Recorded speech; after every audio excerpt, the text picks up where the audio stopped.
Good evening, everybody, and welcome to Zoom In on a Fresh Conversation. We welcome you back on Monday night once again. And tonight, our special guests are Shandra, Lynn, McDonald, Lamont, Gant, and Marlon Mccaulsky, feature producer, filmmaker, and writer for the Daytona Beach Fresh Film Festival in January 2022. It is that Thursday night.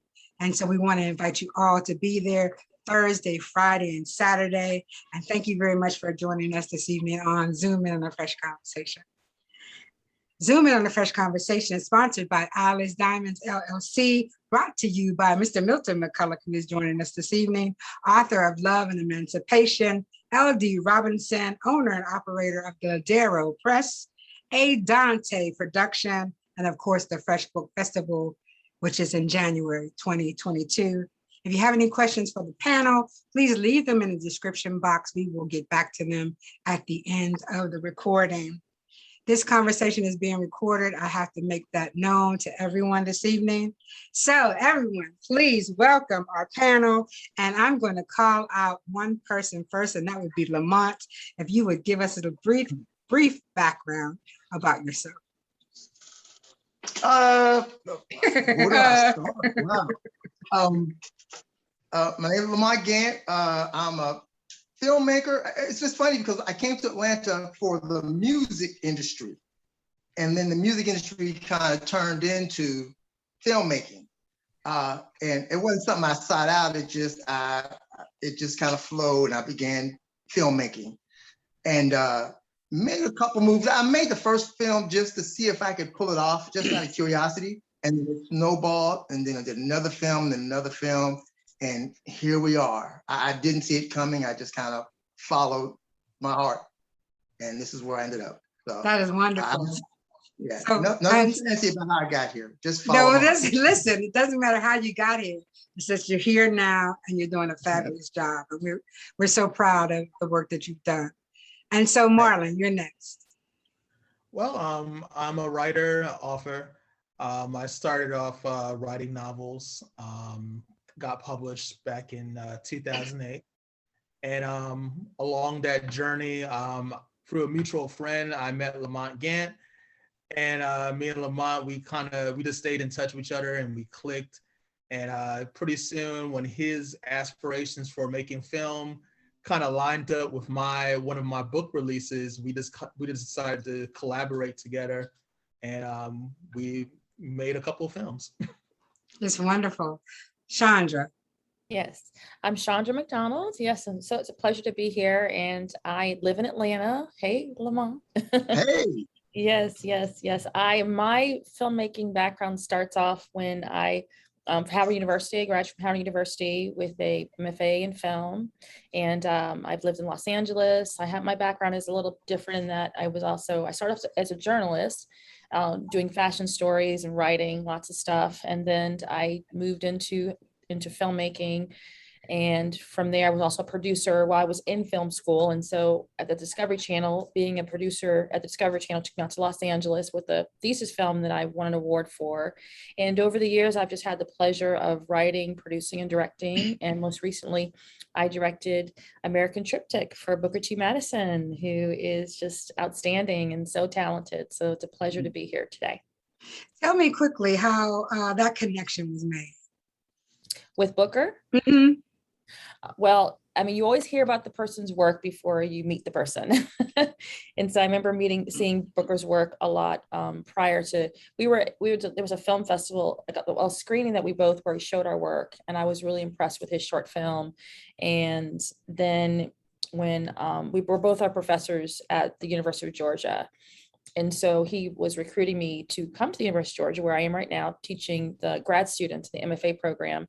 And during that process, he asked me if I would produce his film. And I'd already known about his work. I knew he was an amazing filmmaker, amazing writer, and just was in love with the imagery and the directing of all of his projects. And so, that's how it began. And we started shooting. We shot in August.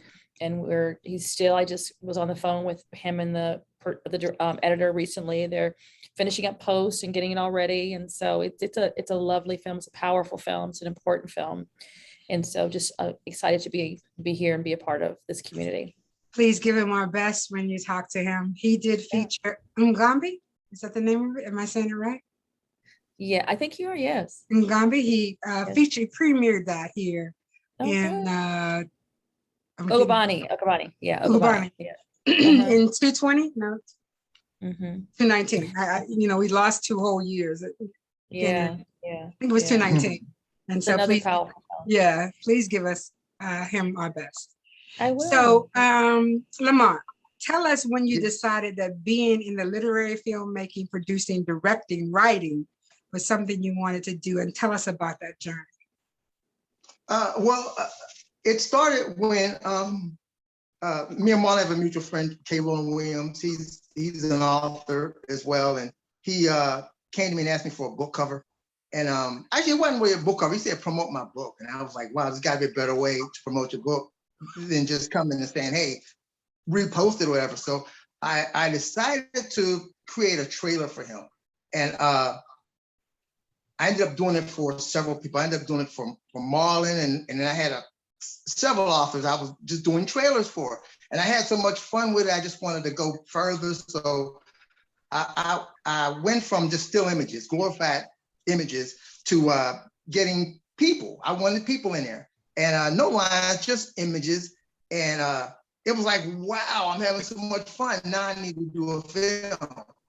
And Marlon had a book called Use of Temporary Happiness. And I said, Marlon, hey, would you be interested in, turning this book into a film? And he was like, cool, that's something new. I always wanted to be in film anyway. So I was like, let's try this. And we casted like, what, 6 women in this, Marlon? Was it like 6? 4 primary. And it was a lot. I was like, what was I thinking when I decided to do that? But wait a minute now. And actually, it was the hair, it was the wardrobe, it was the makeup, it was all that stuff. And I learned a lot really quickly. And we made the film, and I skipped a whole lot, but we made the film. And I met with a producer who was in Atlanta doing a reality show. And I ended up meeting with her and showing her the film. And she called me once she got back to New York, and she was like, I want to put this in my film festival. It was called the October Music and Film Fest, and in Harlem, New York. And she featured it out there. And I looked at Marlon like, wow, man, what is this, And the film did well. And we kind of decided, let's do some more films just to fix what we thought we did wrong, mistakes or whatever. So we did a short film called Annulment. And we did another short film called No Time for Love. And No Time for Love, I ended up showing that to the same producer when she came here to do the reality show. I was shooting her footage when she was here in Atlanta for a reality show. And I showed her the film, and she ended up taking it to a friend. I can't remember his first name, but his last name was Badami. And he ended up putting on his TV show, and it ended up going national. It aired like all over the US, Hawaii, everywhere. Frank Badami, that was his name. Yeah. African-American short films? Yeah, showed all over the nation. And we got together, we watched our film on TV. Incredible, man, and we were so amped up about it. And from that point, I came up with an idea for a sci-fi. I just love sci-fi. I grew up on sci-fi.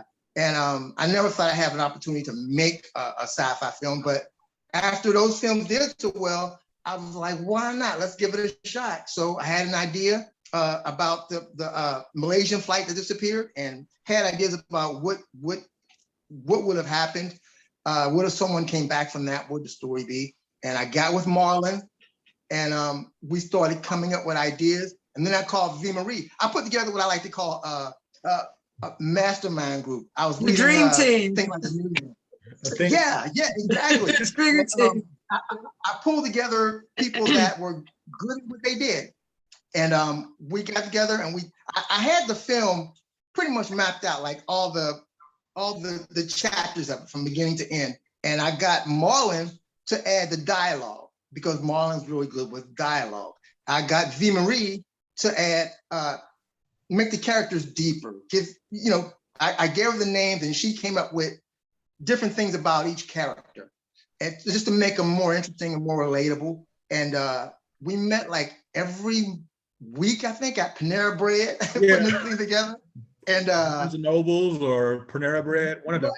Yeah. Yeah, and we had this screenplay at the end of all that. And from that point, we started putting together the film. But after the screenplay rather, I had these great authors. I was like, why not turn this screenplay into a book? Just so we can, have something else to offer as a company. And got with Marlon because that was his thing, doing his own books.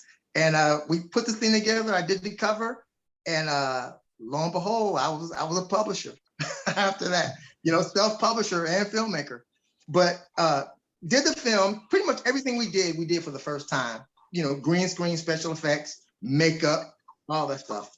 And I remember when we got done with the film, we did a red carpet, and we put a lot into this red carpet. We just wanted to thank all the people that were involved in it.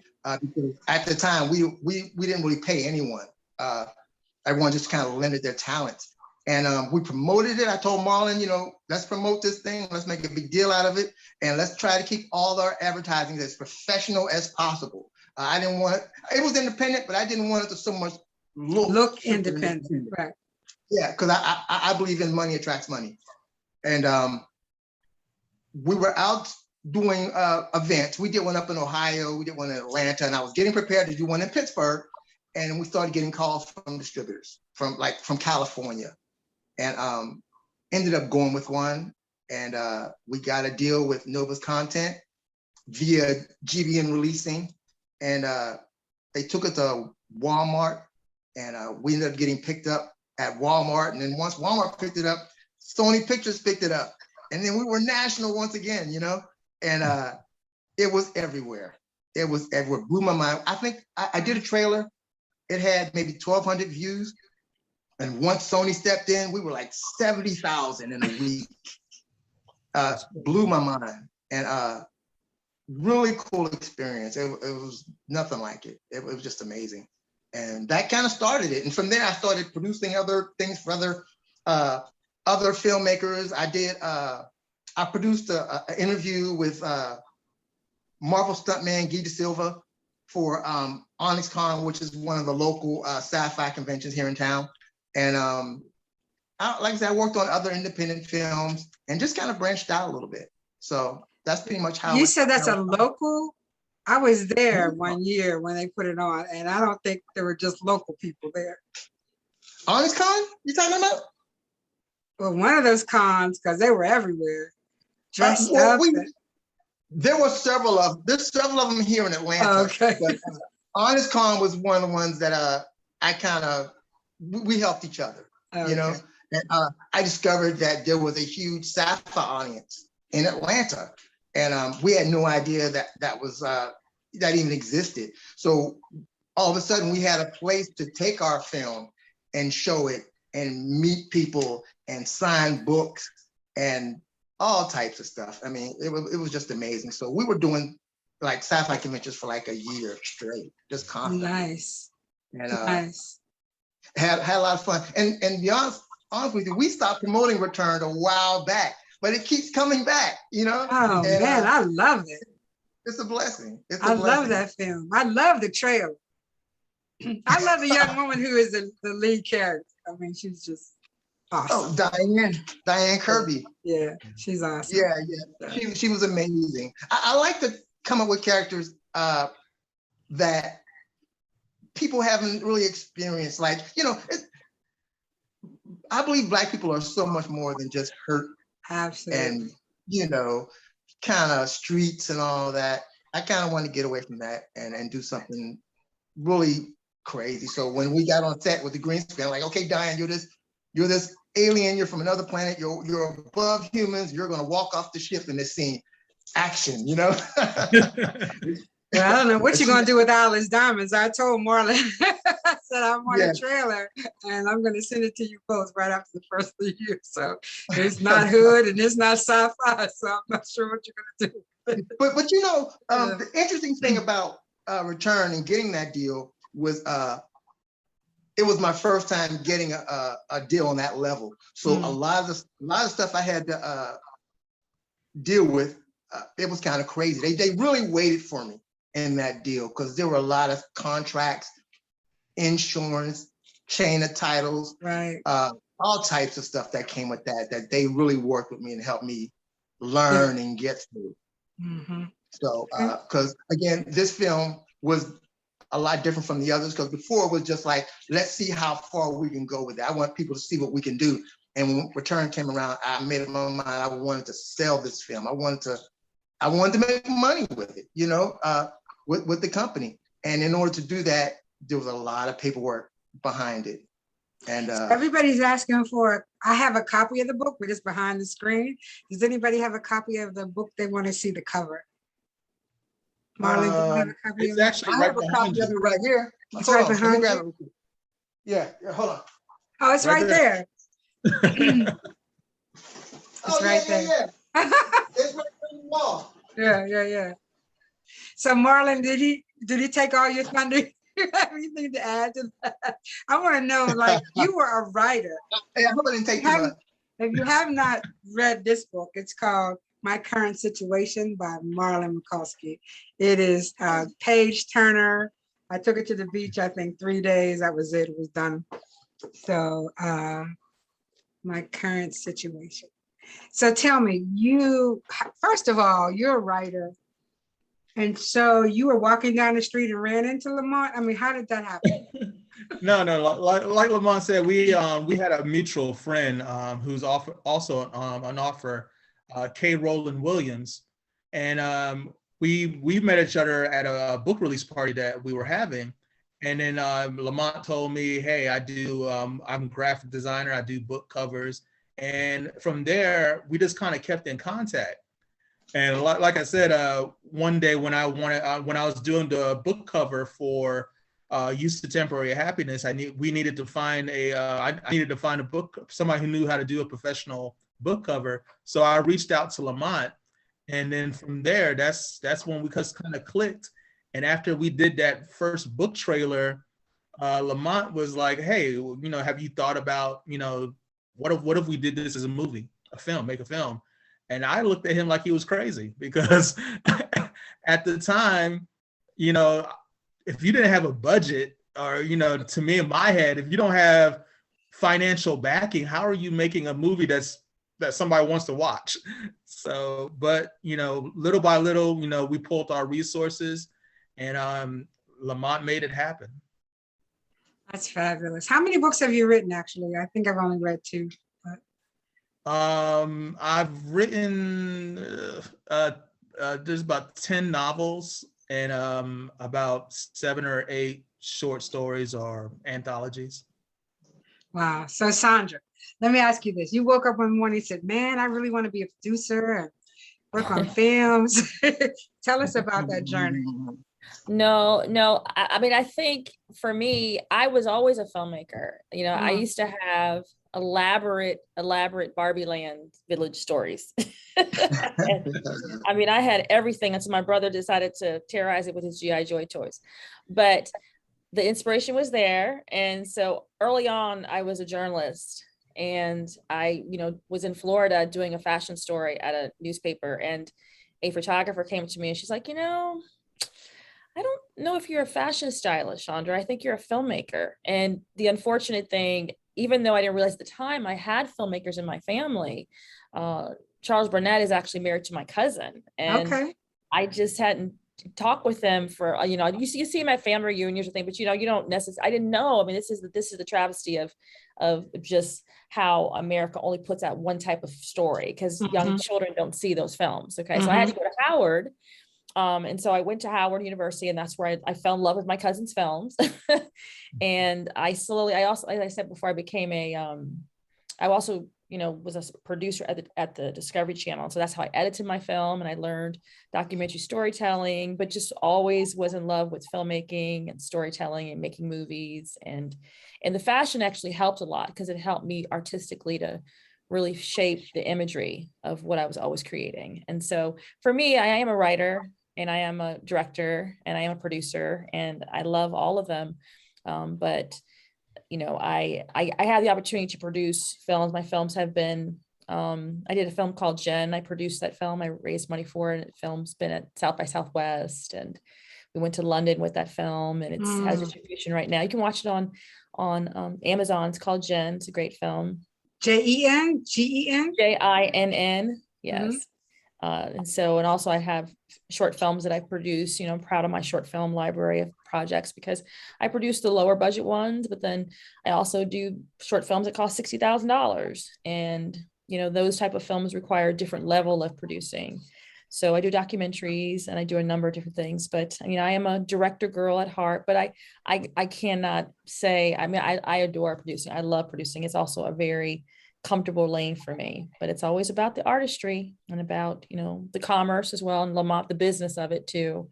But yeah, it started very young when I didn't even realize I was being a filmmaker. Right. Thought I was ignoring my mom telling me to do the dishes because I was in the basement for hours playing Barbies. But that's how writers are. I remember being in a closet. We were in a house with 10,000 people, right? One bathroom, and you had to write somewhere, right? So you had a closet with pull down light. Did anybody have one of those, Jens? That's all you had, pull down light. And so did you tell me? And so oh yeah, if I wanted to get away from everybody because there were so many people in the house, I had to go to this closet. Yeah. And I was interesting. I mean, I had friends. I was very social, but you know, they'd come to the door, be like, can my middle name is Lynn. Can Lynn come outside and play? And her mom was like, no, she's still on her story. And I didn't let them play with me if they weren't good enough. You know, it was very intense. I was a middle child, so that, you know, we're kind of weird anyway, but right. But yeah, that's where the creative part comes from. Okay, so I want to talk about being a producer. Now, I don't think most people know exactly what that is, and this is for Lamont and Miss McDonald. Marlon, you aren't really a producer, right? Or you were? Okay, so most people don't understand that that's financial, that's this, that. Tell us, you know, everybody sees the director, the writer, who the artists are, but they don't know that the person that is the producer is really the meat of all that, right? So tell us all about how it is to be a producer. Yeah, I mean, so I would, when I was thinking about this, I said, it's kind of one of those things where, you know, I teach grad students producing right now. And so I try to help them to understand that the title is a title, but it's scalable in terms of all the different, the people who potentially can be this, you know, it's like you're an amoeba when you're on shore, you do everything. Right. You are the creative producer. You are the line, right? Lamont's saying, yes, you're the line producer. You're the financier. You're the exhibitioner. You do all of it. But as the budget gets higher and higher, you have to hire more people because the weight of the project is necessary that you can't do it all by yourself. Okay. But there's different kinds of producers. I mean, sometimes I'm a creative producer where I am literally just right next to the director and I'm helping them creatively bring this to life. And I'll hire a line producer and hire a whole team, and I'm overseeing post because of I can't speak highly enough of how great of a skill set it was for me to learn how to edit, because I can rival any director in the editing room. I know exactly what's up. You save a ton of money too. Huh? You save a ton of money. Absolutely. Yeah. But so there's different types. I mean, and is that editing the screenplay or? No, the actual film. The actual film. Inside, inside the room. Okay. Yeah. Okay. And I mean, and there's, you know, and if you're doing it the way that Hollywood does it, I remember when I was out in LA, I worked with Roy Campanella on these BET made for television movies. They're based on arabesque novels. You heard of those, Lamont? Yeah, I remember arabesque. Why are you taking me back to that? Yeah. So how I moved to Los Angeles was the short film that I did at Howard. Roy Campanella was on the GGA committee, liked my film, and was like, hey, do you want to do the post-production for the BET movies? I was like, absolutely, why not? Go to LA.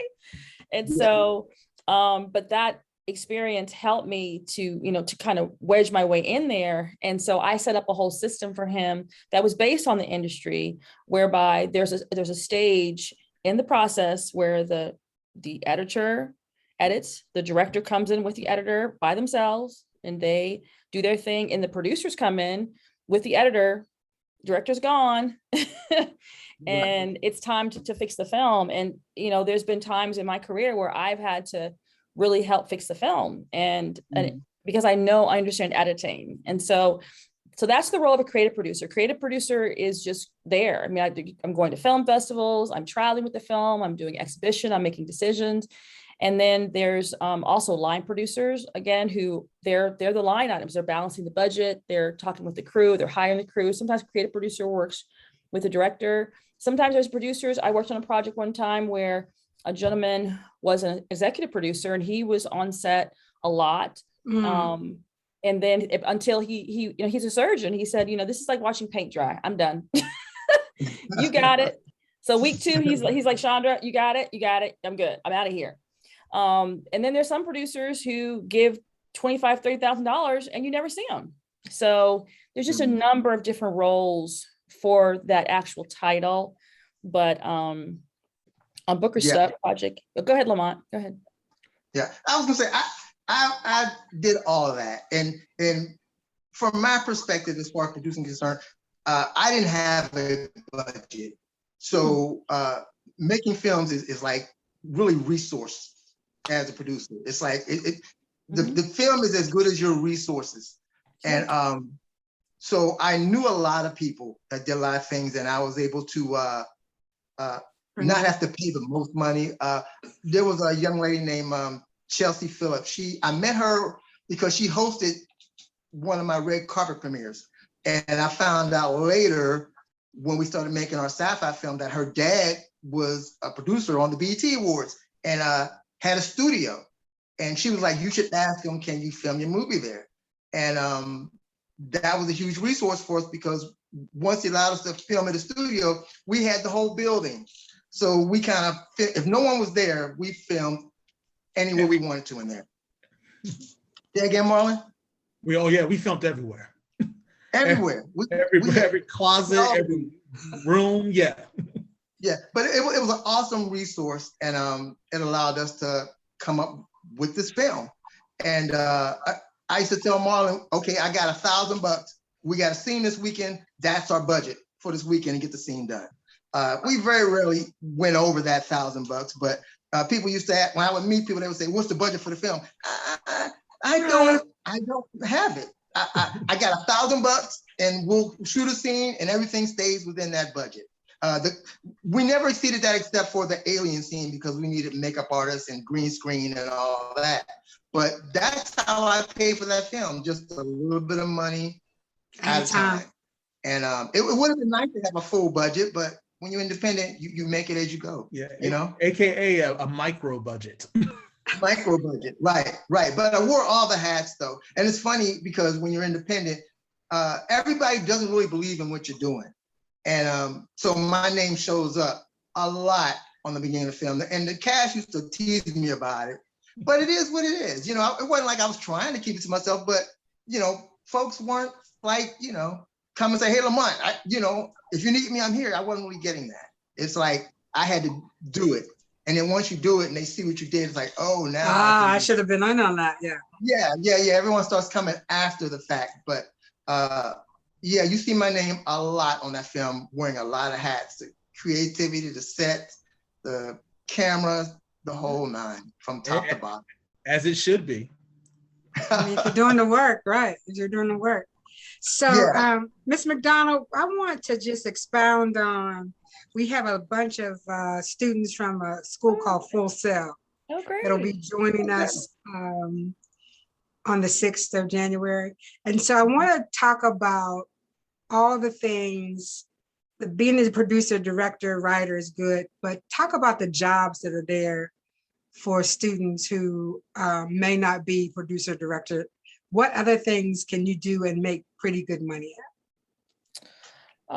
Well, goodness, I mean, I'm kind of a tough cookie when it comes to this field. I tell people it's easier to be a doctor than to be a filmmaker.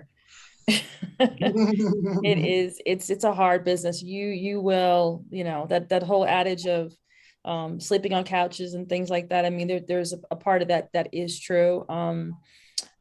I guess I was thinking more like cameraman, the boom guy. You know. Well. Look, it just Yeah. depends on what they. It depends on what they want to do. You know, I mean, the big picture is writer, producer, directors. Okay, that's what everyone wants to do. Everyone dreams to do, and for those individuals, they need to go to school. If they're at Full Sail, that's great. That's a phenomenal school, and they should concentrate on creating the strongest short films, the most with the good look and feel, aesthetics, good quality camera, good quality acting, good quality directing.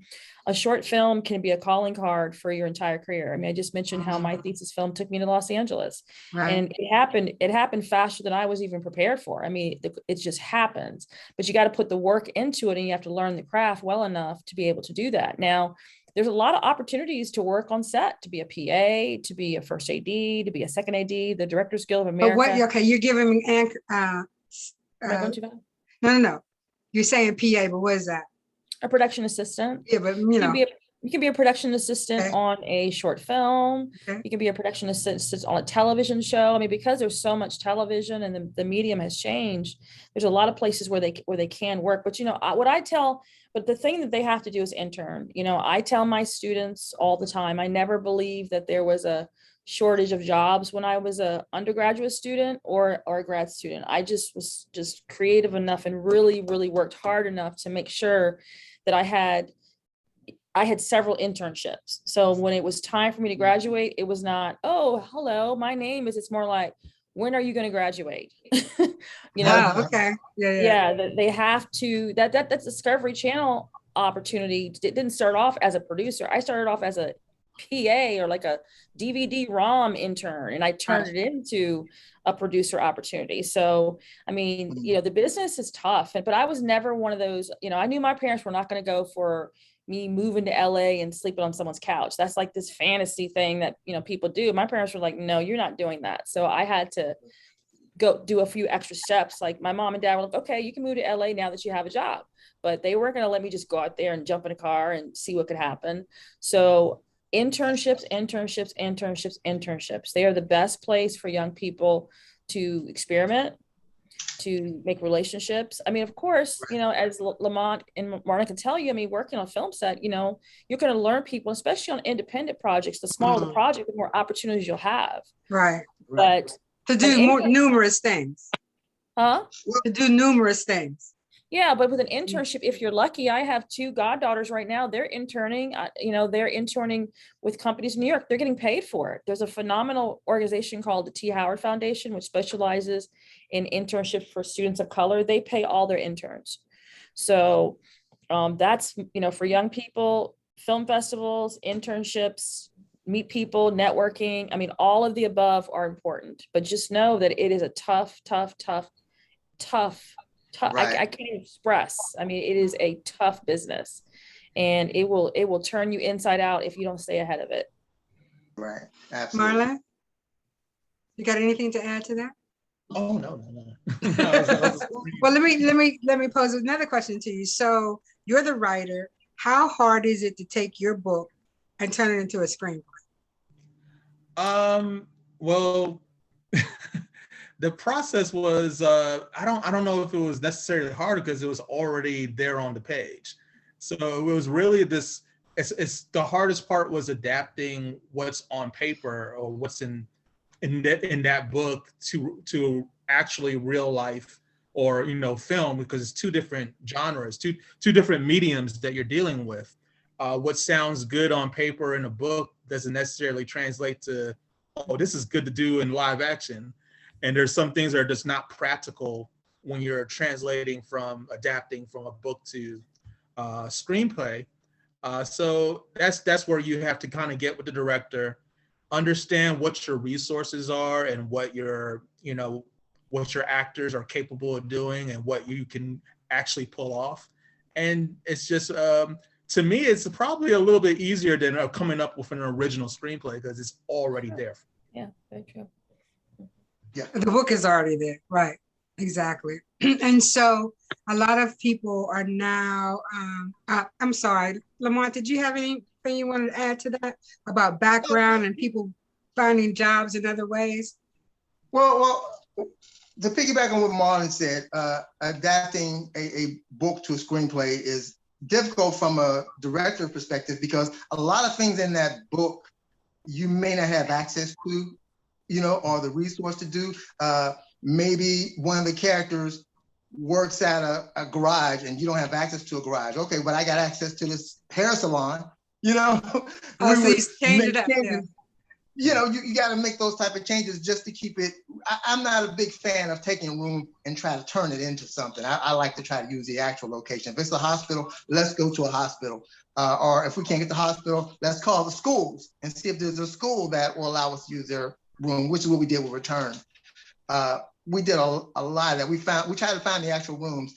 The biggest thing we struggled with Return was not the final scene, but the scene where the lead character meets the mysterious woman, I'm gonna call her. It was in an airport, and we tried to get to the airport, but man, they wanted so much money and insurance, and I mean, it was like maybe $30,000 before we even start filming. You know what I mean? Wow. It was just ridiculous. So I ended up doing it in front of a green screen, and I added the airport in pre-production. It worked well. Actually more post-production than pre-production. Right. But I added the airport, and that's what you see in the film. And it looks like you that's had how a we real pulled off. That was in front of the green screen. There were just 2 chairs on the floor when we did that. But that's the hardest part about, like I said, going from a book to a screenplay is just getting the resources to get what's actually in the book and make it happen that way. Yeah, because with a book it's unlimited, it's unlimited what you can do. Take you your where... imagination. Yeah, your imagination is your budget. So that doesn't really work in the film. Right. And so tell me how you feel, Ms. McDonald, about the iPhone phenomena and how young people are making films on their iPhone. Do you think that they're missing a lot of practical aspects of filmmaking by doing that? No, I think it's where the industry is going. I mean, as a result of COVID, I think this was what people, I think it was already happening, but I think COVID reinforced it even more. At that point, I was teaching at a different college. I'd been there for 7 years, and COVID hit, and everybody was really nervous about how teach directing online. And fortunately, I follow a lot of people on YouTube who are lifestyle directors, and they do short films, they do how-to videos, they do some things, but really are artistically determined, aesthetically pleasing, interesting, things that look like something off of HGTV. There's ways, filmmaking is just, and realistically speaking, I remember someone saying a long time ago, like, next time you're planning for a film, plan it for that phone. It's always been happening. COVID just made it happen a little bit faster. I think, you were mentioning Full Sail students. I know that's a very, very good program. I think it's important for young people and people just in general. I mean, who are shooting films are not just young people. It's also with professionals. Every time they have a new version of the iPhone is because and it gets bigger and bigger because they're wanting to rival it with cameras. I mean, those 3 lenses it has on the back are for a reason. Those wide angle lenses. I mean, that's because that's lens theory from movie storytelling. So I think it's just important to get the training and get and understand the craft really well. I mean, you can shoot, I tell my students all the time, you can shoot anything if you know storytelling. You understand storytelling, you understand how to shoot, you understand angles, you understand the power of imagery. I mean, it can be a big screen, little screen, but it's just important to really, really know what you're doing, because the industry is very unforgiving. I was talking, there was a producer from LA who was talking on a Zoom the other day. He said, you don't want to get out there and just break too fast, because if your work is not good, you won't make it. So all that to say, right. That's a lot of what happens in the business, but all that to say, even if it's an iPhone, you still have to understand the craft. Fortunately, I mean, there's so many great videos and great filmmakers online where you can learn from, but it's the medium. I mean, it is the medium. Know the rules before you break them. That's what I exactly. Well, that's what so there are some aspects of it that they just won't learn. on an iPhone, right? How do you feel about that, Lamont? I'm sorry, Ms. McDonald, were you done? Well, no, what I'm saying is they need to take the rules and apply it to an iPhone. Yeah. That's what I'm saying. Is that what you're Yes. saying, But Lamont? you know what? I don't know any I know a lot of independent directors, and I really don't know anyone that actually uses their iPhone to make films. They all want to do it manually with the lenses and the actual cameras or the DSLRs. Yeah, I don't know many people I know a lot of directors that like to just point and shoot. They don't necessarily frame it up and you know, get all technical with it. They just kind of point and shoot with it. But I don't know anybody that does the iPhone. Yeah, I don't know if I use the iPhone, so I really can't speak on that too much. Everyone likes Marlon? the Everybody likes to do the way it's supposed to be done. Marlon? Most of the people I've encountered, directors, they use the traditional cameras, you know, whatever is a red camera or whatever, Canon or whatever, they usually use. Yeah. That. So the industry and women, right? Film industry and women. I want to shout out to Sandenise Myers, who was with us in 2021 for the F.R.E.S.H Book Festival. Tell me, how many women do you see in the film industry who are directors and writers and Lamont? I know quite a few women Okay. directors here in Atlanta, and I've heard some horror stories in regards to just what they have to go through to get their films done. I mean, I've heard, and it's funny because a lot of guys in the film industry don't really respect women filmmakers. I hate to say that, but they don't. They kind of feel like they can tell them how to do stuff, and you know, what they say is law. But I've seen friends make a film, spend months doing it, and then the editor won't give them the film. You know what I mean? For whatever reasons, they won't give them the footage. I mean, it really gets just bad in a lot of cases. You know, sometimes you'll shoot and the camera guy won't show up because he all of a sudden he wants more money. It gets crazy out there, but I try to support many of them. You know, if I can lend a hand, camera wise or talent wise, I'll try to help them out. But I used to always go to their premieres and like I said, just be a part of the project any way I can. But I enjoy seeing them out there doing their thing. It's a lot of fun. Horror films. A lot of ladies I meet like horror film, like to make horror films. Really? So, really. That's interesting. Shandra? Yeah, the industry is you know, is being pressured a lot by many women, you know, because of the Me Too movement, but just in general to change the way that they're doing things. And so you're seeing some changes. They say now that it's easier. Now is an easier time for Black women to direct because there's programs that are designed, you know, to help more. But it's tough. I mean, I'm constant as when I'm I think sometimes it's easier for men to accept me as a producer than as a director. When I'm director, I really have to own my vision because I've never had a argument with a man on set, but you have to go straight Kamala Harris. I'm speaking. Yeah. I felt the questioning and I felt the, you know, kind of the, you know, some, not all, because I have a lot of female cinematographer, I have a lot of male photographer friends who don't challenge me in that way, but it's tough. But I mean, it's just the business and you just stay true to your voice and your vision. And if you do it enough and you do it right and you do it well, it'll pay off. I mean, it's hard. The challenges? Do you welcome challenges? Absolutely. I mean, I don't ask for it. I don't like to say, you know, challenge me, but I'm ready for it. You know, you have to be ready for it. But when you're younger, it's tougher because you're just a little more timid but you have to be right. You have to know that it's coming, especially as a director. As a producer, I don't get it as much. I still get something, but as a director, oh yeah, but the numbers are just staggering for female directors, but I don't worry about that. I mean, I just try to focus in on, you know, I have a story to tell. And so I'm going to tell my story. But do you welcome the creative input? Because I like a little creative input. I mean, I try to come up with a lot of it, but I do, but it just, go ahead. I'm sorry. just work with people that give you some feedback. Yeah. I like a little bit of feedback when I'm directing or in producing as well. Oh yeah. Well, as a director, I mean, you want to have the people around you who you can listen to.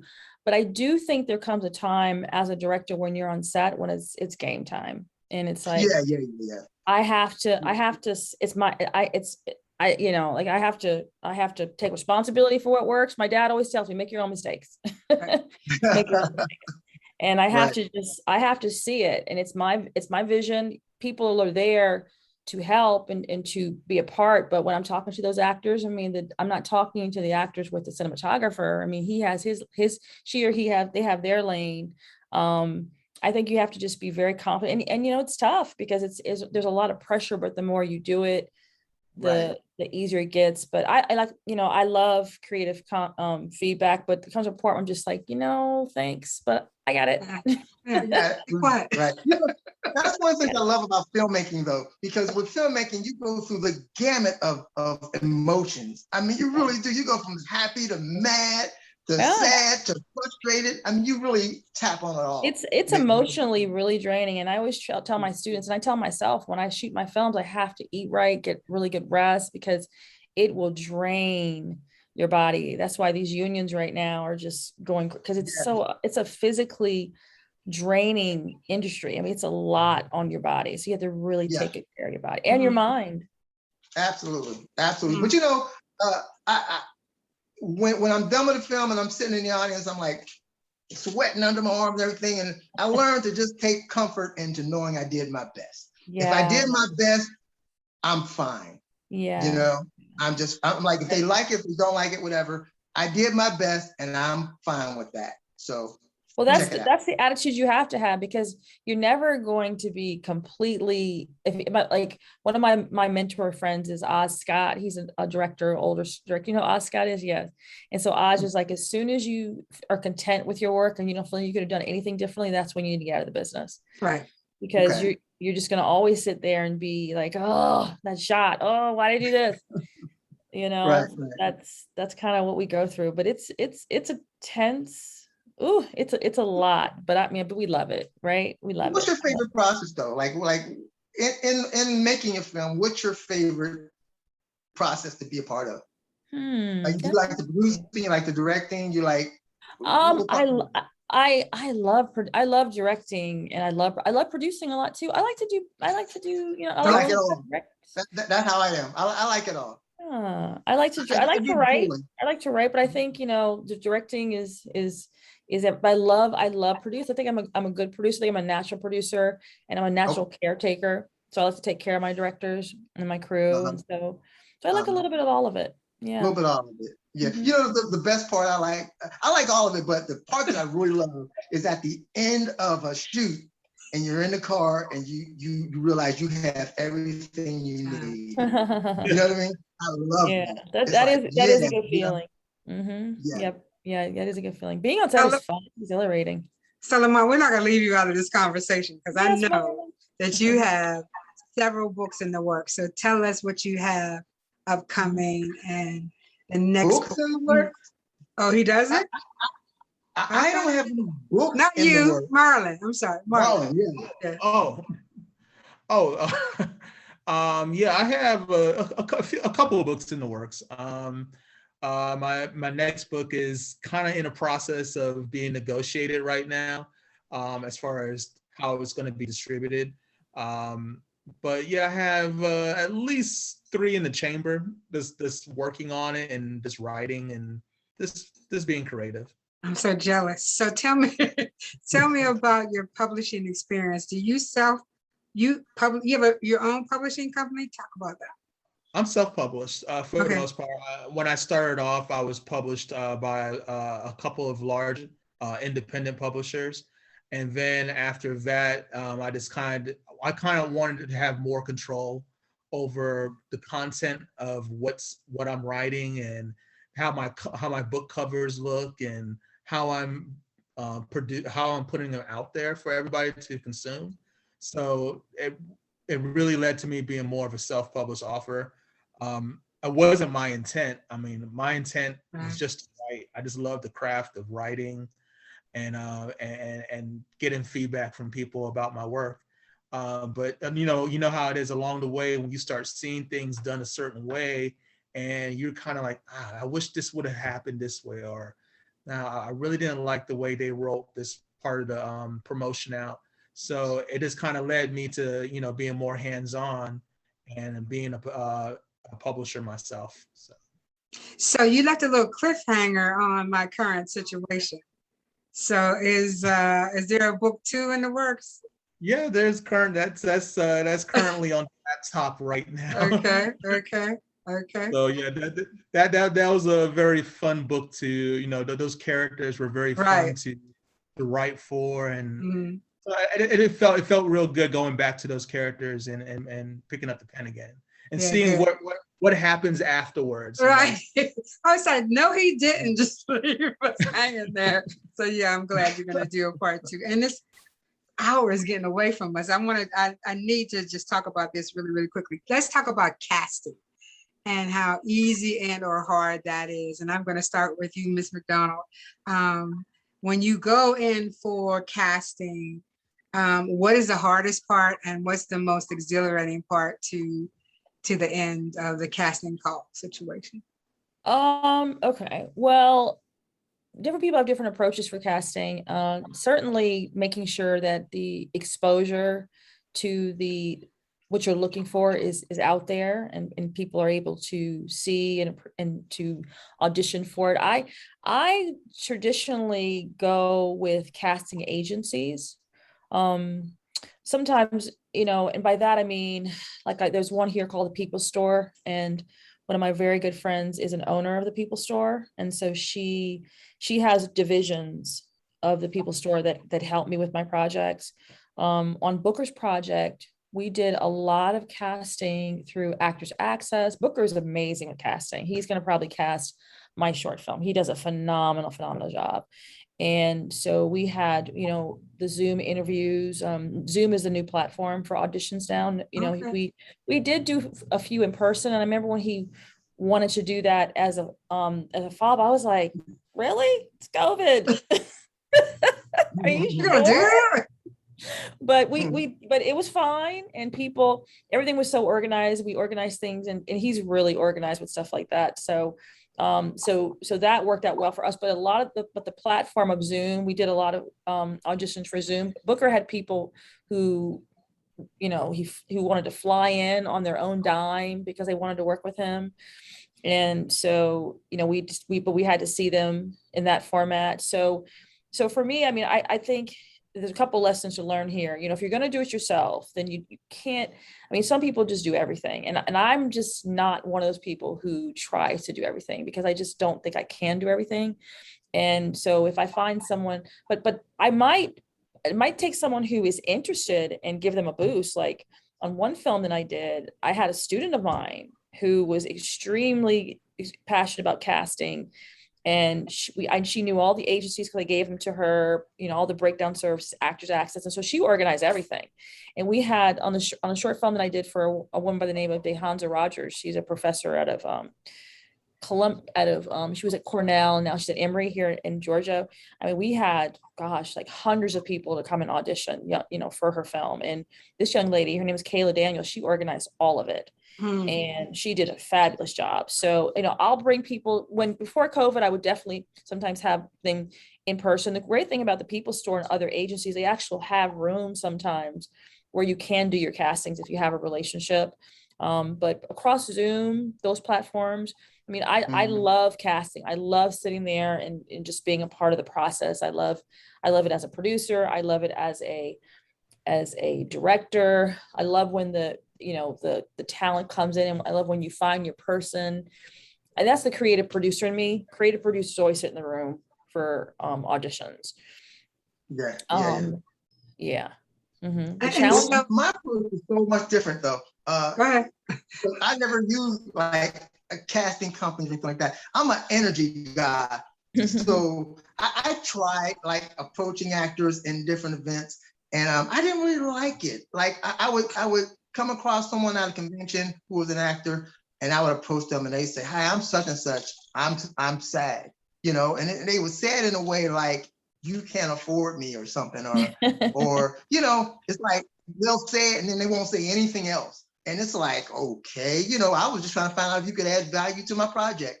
SAG, you got to give me more than that. Well, the But good thing with I SAG was, now, Go ahead. you know about the Oh, micro budget agreement. You know about that, right?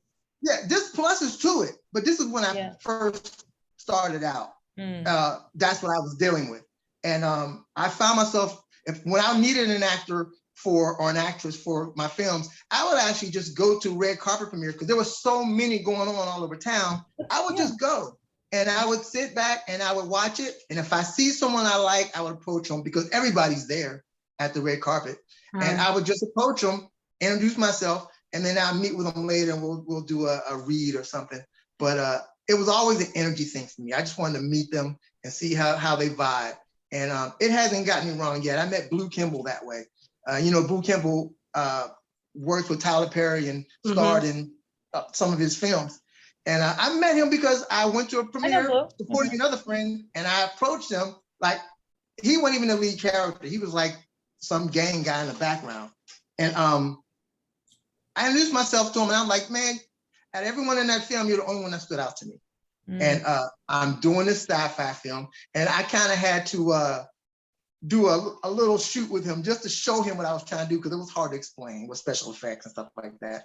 So we did a little shoot, and then I showed him the results, and he liked it. And he was on board from top to bottom for an entire year. But I always meet my actors. Is that the lead character? That's the lead character, right? Blue Kimball, yeah, he was the lead character. And Diane Kirby was actually recommended to me by another actor. And I like being, you know, recommended because the relationship is already there. Oh, yeah. And when everybody comes to set, it's like a family because everyone knows each other from somewhere, some project. And it was just a lot better than just getting a total stranger to come aboard, especially when you don't know me, because you don't know, if you don't know my work ethic and how I do things, a lot of times people come and they're just like real apprehensive with you. And I try to let them know that when they come aboard that I'm a starter and I'm a finisher. So if we start this, I will finish it. That's great. Everyone's process is different. I mean, I think that ultimately, you know, what people should be aware of is that, you know, the reason why I mentioned the micro budget agreement, the Screen Actors Guild has several different agreements that you can work under, which gives you the opportunity to be able to use their actors. And for years, I mean, I did a short film, the one I told you, for a woman that was, you know, very expensive. I mean, it was over, you know, for De Hanza, that was a pretty big budget for a short film. And as soon as we had one actress who was SAG, the whole project became SAG. But now they have the micro budget agreement, which is budgets, I think, under 12,000, maybe 20,000. And so what it allows you to do is it allows you to have SAG actors who, and also have non-union actors. That's what we did for Booker's project. We used the micro budget. And so it worked out really well because he could have a SAG actor and then have his non-SAG actor, and it wouldn't flip the whole project, which means we didn't have to pay pension and health, which meant, I mean, there's a whole number of things that we were able to avoid. So, you know, there's different processes that work for different filmmakers, but if you wanted to do it, you know, the traditional way, Atlanta is a pretty, it's a hub at this point. They're pretty savvy. And I think sometimes people are afraid of agencies. Lamont's been very, you know, his process is great. I mean, going to screenings, and he knows how to identify talent, and it works well. But there are agencies where they will work with you, because the thing about it is every agency has young aspiring actors who want to be in projects. They have a whole roster of people who are not working. And so they will welcome someone, a new, fresh talent. And if you have credentials around your name, like when I got to a point now where, because I've won awards, you know, I can go in there and I can do certain films. And so, but even if you haven't, you know, your process can be really a certain way. And I found that a lot of actors like that. So I like casting. It can be a lot of work. Yeah, absolutely. But it's exhilarating. I mean, they say that, you know, 80% of the success of the project is casting. It is, exactly. Who do you put in there? Right. Marlon had a cameo in the film. Was that your first time on film as an actress?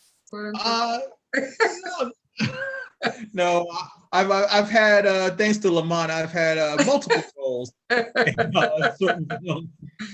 So Dead Body #2, that's me. Yeah, guy, Yeah, that's true. guy at the bar, that was me. Yeah, so yeah.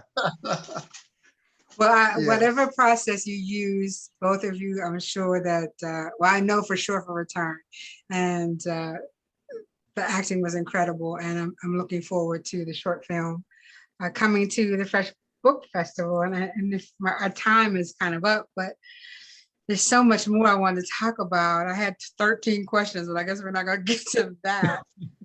We touched bases on a lot of them, I think.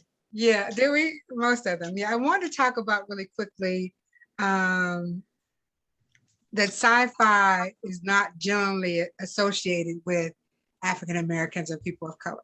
So films, right? So how is it that you decided that I'm going to do this? What was it about sci-fi? Did you think it was a missing link for us? And I'll ask you that, Marlon. And you knew that this was something we could really expound upon? Initially, that wasn't the thought at first. I mean, let's be honest, we just wanted to tell an interesting story Right. that was different. And as we got into it and we started, filming, and halfway through filming, when other people will find out what we're doing and what we're filming, they will be actually surprised that we're doing a sci-fi film. And we started kind of looking around to see, okay, of that, in the African American film community, there weren't anybody that we saw that were doing sci-fi. It was mostly drama, love, romance, drama, a hood flick, whatever it was. So it was we just happened to just be in it. And then as we got more into it, we just noticed that, hey, we're really making something different that not a lot of people are venturing into. Mm-hmm. But to piggyback on that real quick, when I was growing up, I loved sci-fi because sci-fi was my escape from reality. You know what I mean? Too. Yeah. I grew up in a neighborhood in Homewood in Pittsburgh. There's a lot going on, and I used to escape watching, Outer Limits or Star Trek or something. That was my escape. And my mind always goes there when I was young, drawing and all that. So when the opportunity came to make the film, I automatically wanted to do sci-fi, but I wasn't really confident in my skills to do it. And I worked on what was available to me. And at the time, Marlon and his books, and that's where we started out. But I always wanted to do sci-fi, and the opportunity came to do it. The thing that was disappointing about it, though, was when we got the deal. We got the deal with Walmart because we didn't have a quote unquote black film, and the distributor took like 3 titles, and we were one of them. We got chosen because we had something different. And when the film came out, and when I told you we got all those views, over 70,000, whatever, and then people started commenting on the trailer and talking about the film. And they called me racist in them comments because I didn't have any white people in my film. That hurt, you know what I mean? I kind of took it personal because I'm like, man, I grew up watching nothing but, white people, sci-fi, Yeah, and then it's like, and then you're making me feel bad or question me because I didn't have any white people in there. It's kind of like, really, man? I was like, I stopped reading comments after that because I just felt like, it was ridiculous. It was ridiculous. Yeah.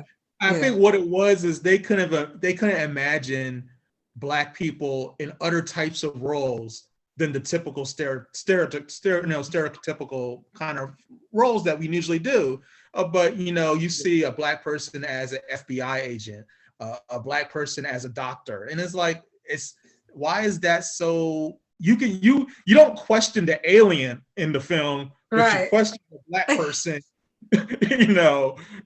It's like, that's weird. In a professional position. Yeah. Well, we won't get into how I get into all that, but I'm just glad that you guys went out on a limb and decided to do it. I really hope you do it again. I mean, that's kind of a cliffhanger at the end. So I'm hoping for some more at some given time. And our time is away from us. So I'm going to ask. Donna, can I please just say that I'd be in trouble if I didn't say that, what Booker's film is about. Oh, okay, please do. American Triptych. Yes. So his words are so well. And so the way that he has this written, 3 American lives were radically changed during the tumultuous summer of COVID-19. It explores food insecurity, homelessness, xenophobia, and police brutality, all exacerbated by a nation divided and a rising tide of uncertainty. So you guys are going to be in for something so special. It is an amazing, amazing, wonderful film. So I'm excited to bring it to the screen on his behalf. I don't believe that he will ever disappoint. He has been so gracious. And like you said, Lamont, I met Booker through someone else. He was here on the campus of Bethune-Cookman University at another event.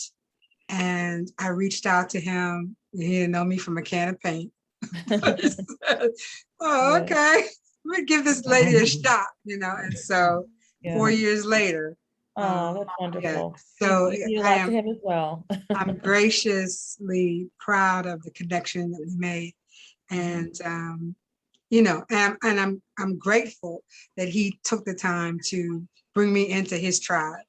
And with that, I met Denise. Now I've met you, and I'm sure it will go on and on and on. And that's what having a tribe is all about, reaching back and holding each other tight so we can all, do the best that we can in the industry that we're in, right? Right. Question, hold on. I'm always being told, you never go back and look at the questions. Who's the Bates family from Homewood? Is that you, Patricia? The Betts family? I don't know. She's funny. We all have Homewood stories. I really didn't realize how many people were from Pittsburgh until I got older, because I thought, we were all related on one street. I thought everybody in Pittsburgh was related to me, right? So I'm going to ask you really quickly. Thank you for that, because that was one of the questions that I did not go back to. So thank you. I want to ask each of you to give us some contact information and then share with us a pearl of wisdom for future writers, producers, directors in the industry. I'll start with you, Marlon. Well, you can contact me on, of course, Facebook, Marlon Mccaulsky. I'm also under Instagram, Twitter, and my website, marlonmccaulsky.com. You can also reach out to me there. My piece of advice to writers is to be yourself. Write what you're passionate about. Don't necessarily look at the trends out there and try to be part of the crowd. You don't stand out by trying to be like everybody else. So write what's original to you. Lamont?